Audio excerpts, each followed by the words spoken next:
Bonjour, la vidéo d'aujourd'hui va faire un récapitulatif sur le positionnement et l'échelle des hachures pour illustrer différents revêtements de sol.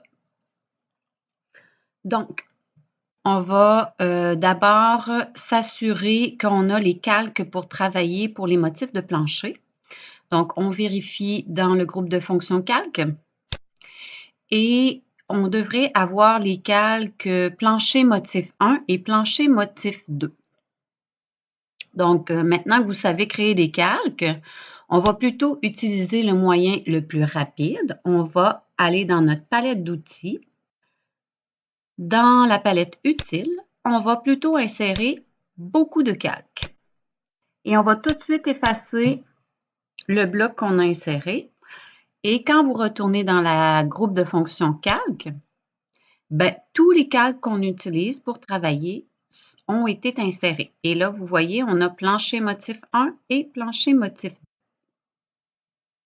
Donc, on va prendre l'habitude de travailler nos différents revêtements de sol sur les deux calques. C'est-à-dire qu'on va utiliser plancher motif 1 pour tous les revêtements de céramique ou à carreaux et le plancher motif 2 pour tous les revêtements qui représentent un motif linéaire comme des lattes de vinyle ou du plancher de bois franc, par exemple. Et aussi, dans plancher motif 2, on va utiliser ce calque-là pour travailler tout ce qui est carpette ou plutôt tapis mur à mur, donc la moquette. Ça va vous permettre de gérer selon parfois les demandes de votre professeur ou certains projets particuliers, de pouvoir laisser en tout temps les matériaux à carreaux ouverts. Souvent, c'est ceux qu'on veut plus voir dans nos plans et vous permettre d'éteindre les plans de plancher linéaire pour les conserver uniquement dans votre plan d'aménagement et alléger votre plan défini. Donc, c'est juste pour obtenir de la flexibilité. Alors, on va prendre cette habitude-là. Donc, je vais mettre mon calque courant plancher motif 2 parce que je vais dessiner ici du plancher de bois franc, par exemple. Donc, avant de débuter ma hachure, je dois absolument me créer un polyligne au pourtour de ma pièce. La raison pour laquelle je crée un polyligne, c'est que dans vos cours d'ambiance, éventuellement, vous allez faire des calculs de quantité. Donc, quand vous allez être habitué avec AutoCAD et que vous allez dessiner tous vos plans sur AutoCAD, si vous prenez l'habitude de toujours dessiner une polyligne, vous allez pouvoir simplement cliquer sur la polyligne et vous allez obtenir le calcul de vos pieds carrés très, très rapidement. Donc, je vais vous le montrer. Alors, on commence par faire notre polyligne et je me place à un endroit facile de repérer pour faire ma commande classe. Si jamais vous oubliez, remarquez qu'il y a toujours une petite croix blanche au point de départ. Donc, je fais ma polyligne et je vais aller m'assurer de chercher les extrémités. Et entre deux pièces, quand je change de revêtement de sol, je vais toujours chercher le point milieu du mur. Et donc, je fais le contour de ma pièce.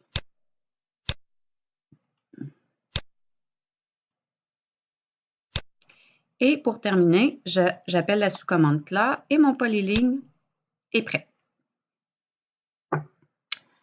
Donc, pour travailler plus facilement, parce que vous voyez ici, j'ai une porte. Et quand j'ai une porte, ça va créer des îlots pour faire mes hachures. Il y a des endroits qui vont s'hachurer et d'autres qui ne s'hachureront pas. Je vous donne un exemple. Donc, si j'appelle tout de suite ma commande hachure et vous voyez, je me promène dans mes deux surfaces, AutoCAD considère que c'est deux endroits à hachurer. Donc, nous, ce n'est pas ça qu'on veut faire. On veut vraiment tout hachurer la pièce d'un coup. Parce qu'autrement, il va y avoir une zone qui ne sera pas tenue en compte dans nos pieds carrés. OK? Donc, ce qu'on va faire, on va tout simplement geler le calque porte et fenêtre. Et là, je vais pouvoir procéder à ma hachure. Donc, j'appelle la commande hachure et vous voyez, votre ruban d'onglet s'est modifié. C'est le ruban d'onglet des hachures et c'est ici qu'il faut faire tous les ajustements. Donc, première chose à faire, sélectionnez le motif que vous voulez utiliser. Ensuite de ça, il faut ajuster l'angle. Par défaut, ça va toujours être réglé à 0. Alors, si j'utilise 0, vous voyez, j'obtiens une diagonale. Et là, moi, je veux plutôt placer mon plancher à l'horizontale. Donc, je vais entrer l'angle moins 45 parce que vous vous souvenez, pour faire un pivot vers la droite, je dois toujours ajouter le symbole négatif devant mes dimensions. La troisième chose plutôt, pardon, à ajuster, ça va être l'échelle, le facteur d'échelle que vous allez appliquer à votre hachure. Donc, par défaut, il va être réglé à 1. Et si je viens hachurer, vous voyez, je ne suis pas capable de percevoir le linéaire. Donc, ce que vous devez comprendre quand vous êtes en hachure impériale, c'est qu'à chaque fois que vous allez donner 12 pouces, donc à chaque multiple de 12, votre hachure va avoir une apparence d'1,5 pouce entre les lignes et va incrémenter d'1,5 pouce à chaque fois. Donc, je fais le test ici, vous voyez, je mets 12 et j'obtiens des lignes qui, si je mesurais entre chaque ligne, j'obtiendrais la distance de 1,5 pouce. Donc, si je veux illustrer un plancher de bois franc qui a 3 pouces de largeur, je vais plutôt entrer le facteur d'échelle 24. Et là, j'ai vraiment une apparence de plancher de bois franc d'environ 3 pouces. Ayez toujours en tête que ce n'est pas nécessaire d'être exactement pile poil de la bonne dimension. Ce qu'on veut, c'est une représentation graphique. Donc, si j'avais plutôt une latte de bois qui faisait 6 pouces de largeur avec un style un peu plus rustique, j'indiquerais 48 à mon facteur d'échelle et là, j'aurais une distance de 6 pouces entre chaque ligne. Donc, on revient à 24 et on doit faire un dernier ajustement. Donc, on s'assure qu'associatif est ajusté, c'est-à-dire sélectionné, et on va définir l'origine. L'origine, c'est-à-dire que c'est le point de départ de votre installation. Où est-ce que vous voulez que la hachure parte? OK? Donc, on clique sur « Définir l'origine » et dans ce cas-ci, on va définir notre origine à partir du mur ici. Et quand je vais cliquer, vous allez voir j'accepte. Donc, ma première ligne est parfaitement alignée avec mon mur. Donc, il faut un peu réfléchir à comment l'installateur partirait son installation. Et souvent, c'est nous qui va l'indiquer à l'installateur. Donc, je peux rétablir mes calques et là, vous voyez, ma hachure passe par-dessus la porte. Et vous voyez aussi, mon polyligne passe par-dessus ma ligne bleue de mur.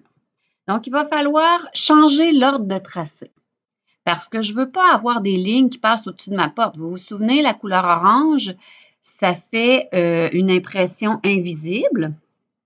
Et moi, je veux donner l'impression que mon plancher est hachuré, c'est-à-dire qu'il est ajusté. Okay? Donc, pour obtenir cet effet-là, je sélectionne ma hachure et je sélectionne aussi mon polyligne. Je fais un bouton de droite et je vais cliquer sur Ordre de tracé et Placer en arrière. Et là, vous avez vu, c'est ma porte qui est sur le dessus, donc je vais avoir une communication graphique impeccable parce que ma porte, à l'impression, elle va s'imprimer invisible au niveau du plancher. Et donc, pour être capable de vérifier vos pieds carrés, tout ce que vous avez à faire, c'est que vous sélectionnez le polyligne, vous allez dans votre palette Propriétés et vous cherchez dans la géométrie la ligne R et vous voyez votre quantité en pouces carrés et entre parenthèses en pieds carrés. Donc, pour cette zone-là, j'ai besoin de 249 pieds carrés de matériaux. OK? Donc, on arrondit toujours à l'entier suivant. Donc, ensuite de ça, je veux faire la hachure de moquette dans la chambre. Donc, première étape, je vais tracer mon polyligne et je vais contourner chaque mur en m'assurant de prendre vraiment l'intersection ou le point d'extrémité. Et faites attention quand vous arrivez au milieu de mur avec le bloc de porte. Souvent, il y a une petite ligne qui n'est pas tout à fait au milieu. Alors là, vous prenez milieu du mur et clore pour terminer. Donc, ensuite de ça, je vais geler mon calque porte et fenêtre et aussi, je vais devoir geler mon calque garde-robe. Donc, le calque garde-robe, quand vous cliquez directement dessus, normalement, il devrait s'éteindre. OK? Si jamais vous avez des problèmes, vous passez plutôt par votre groupe de fonctions calque, cliquez sur la flèche déroulante et allez tout simplement cliquer sur le soleil au niveau du calque garde-robe. Donc, une fois que c'est fait, on va être en mesure de faire notre hachure. Donc, la hachure pour la moquette qu'on utilise généralement, on va aller chercher le motif de remplissage qui s'appelle AR Sand. OK?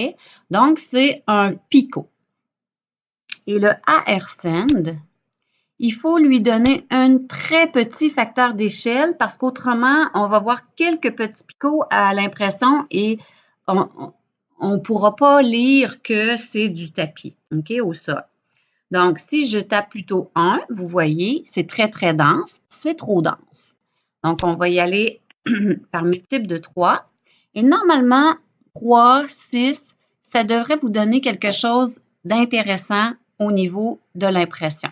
Donc là, vous voyez 3. Si je donne 6, c'est peut-être un peu trop espacé. Donc, quelque part entre 3 et 6, là, ça va être quelque chose qui est correct. Donc, ça va toujours être en imprimant où vous devez avoir un jugement critique sur est-ce que je sens bien ma hachure ou je la perds, je ne suis pas capable de lire l'information. Une fois que tout est ajusté, vous pouvez tout simplement cliquer pour confirmer. Le AR Sand, soit dit en passant, n'a pas besoin qu'on travaille dans un angle particulier et on n'a pas besoin non plus de définir une origine, OK? Parce que ce sont que des petits points mis de manière aléatoire. Donc, je confirme et j'obtiens ma hachure pour illustrer de la moquette. Donc là, je vais mettre mon calque plancher motif 1 puisque je vais dessiner du carreau dans la salle de bain. Donc, je continue. Je commence en appelant ma commande polyligne et je fais le contour de ma pièce. J'appelle la commande clore pour terminer. Et je vais appeler ma hachure et cette fois-ci, je vais plutôt utiliser le style de motif ANC 31. 37, pardon. Et je vais cliquer dans mon espace à dessin. Donc, par défaut, ANC 37 est à angle. Donc, je vais être obligée de travailler dans l'angle 45 degrés pour la remettre droite. Mais là, ça va toujours être en fonction du patron de hachure que vous allez faire. OK? Et c'est la même chose que pour ANC 31. Donc, mon facteur d'échelle, quand je vais appliquer 12, va me donner un espacement de 1,5 pouce par 1,5 pouce. Alors, si je veux un motif de 12 pouces par 12 pouces, je devrais entrer le facteur d'échelle 96.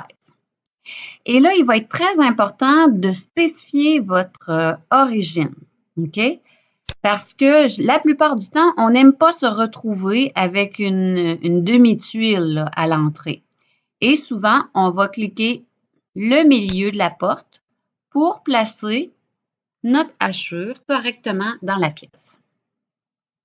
Donc là aussi, vous vous adapterez aux recommandations de votre prof de matériaux et d'ambiance pour sélectionner le bon point de départ d'installation de votre matériau au sol. Une fois que vous avez terminé, vous confirmez. Et la dernière chose qui nous reste à faire, il ne faut pas oublier, c'est l'ordre de tracé. Donc, je rétablis mes calques. Donc, vous voyez, mes hachures passent par-dessus.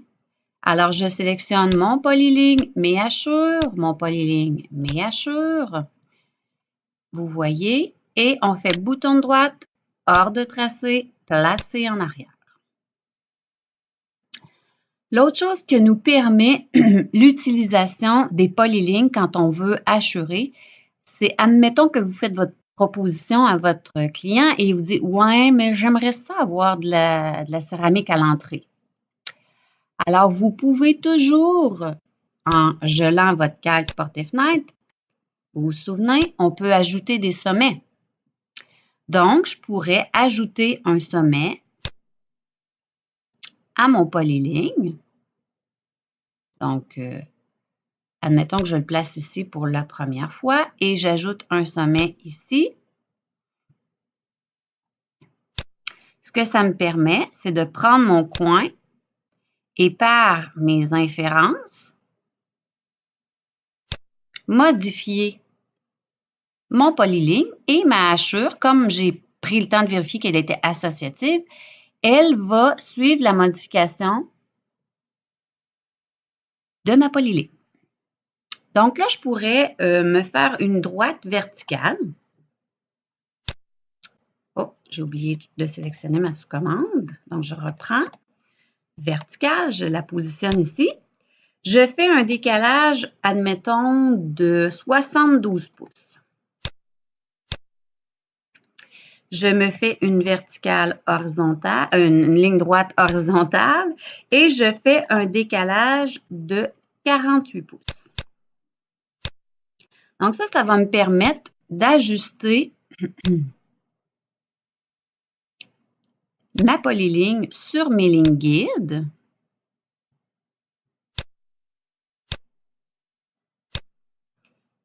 Ensuite, quand j'ai terminé, j'efface mes lignes guides et je reviens sur mon plancher, mon bon calque des hachures de carreaux, donc plancher motif 1. Je peux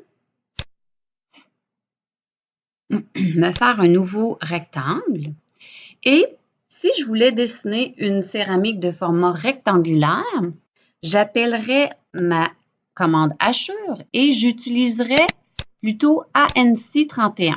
Donc, la première étape, ce serait de travailler dans l'angle 45, parfait.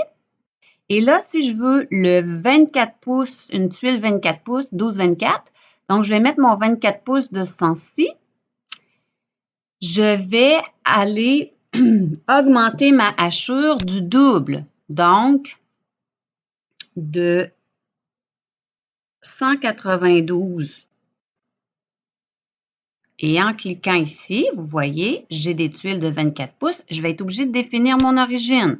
Donc, je vais donner mon point supérieur ici. Et là, vous voyez, j'ai 3 tuiles de 24 pouces de large. Quand tout est ajusté, je confirme. Et là, je reprends ma hachure. Et au lieu de travailler dans l'angle 45, je vais plutôt travailler dans l'angle moins 45. Donc, je vais obtenir une ligne horizontale.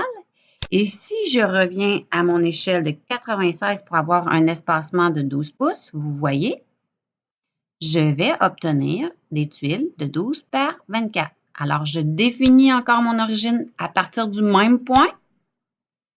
Et là, j'ai exactement la bonne représentation de mes tuiles. Et là, vous pourriez peut-être dire, ouais, j'aime pas ce que ça donne au niveau de mon plancher de bois.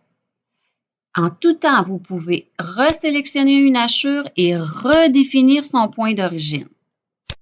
Et là, vous voyez, on a des matériaux qui sont bien alignés, qui sont jolis quand on... Il faut toujours que vous pensiez aussi à, mais qu'est-ce qu'on va voir en premier, OK? Donc, ce qu'on veut avoir ici, ben, c'est des matériaux qui sont alignés et qui fait qu'on n'a pas une découpe d'1 pouce là, dans une latte de 3 pouces de large. Donc, ça, c'est beaucoup plus joli à voir que tout à l'heure, là, quand on avait un décalage.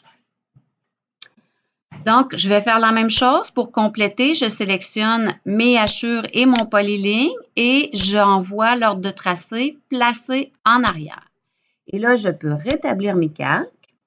J'ai donc une céramique à l'entrée, un plancher de bois franc, de la moquette et une céramique de 12 par 12. Donc, ce que vous devez retenir pour les deux motifs, ANC 31 et ANC 37, c'est qu'à chaque 12 pouces, vous allez obtenir un espacement d'1 pouce et demi. Donc, il faut juste faire une règle de 3 pour obtenir le bon espacement en fonction des tuiles que vous allez choisir et qu'elles soient représentatives dans votre dessin. Voilà pour la récapitulation des hachures. Bonne journée!